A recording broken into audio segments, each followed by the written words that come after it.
यास्मीन मुझसे नाराज है। मैं सोच रहा हूँ कि उससे बात क्लियर कर लूँ। क्या कहती हैं? अगर उसके दिल में मेरे लिए जज्बात ना होते तो वो इतना बुरा नहीं मानती। मुझे तुमसे कुछ बातें करनी है। फरहाद ने बहुत गहरा गड्ढा खोदा है। अगर वो तुम्हारे साथ पला बड़ा होता तो आज फरहाद एक और ही इंसान होता। सच तो यही है कि उसे अपने घर वापस आना चाहिए। तुम नौकरी तलाश कर रहे हो फरहाद?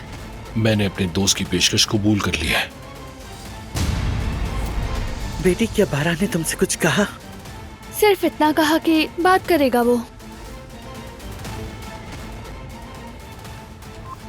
चलें बात करते हैं।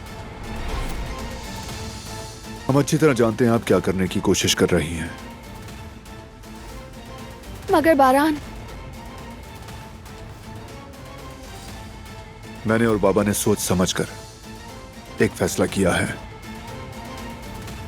फरहाद और गुल अगर चाहें तो हवेली वापस आ सकते हैं। भाई, क्या हुआ जेहान? जवाहिर जेल से बाहर आ गया है भाई।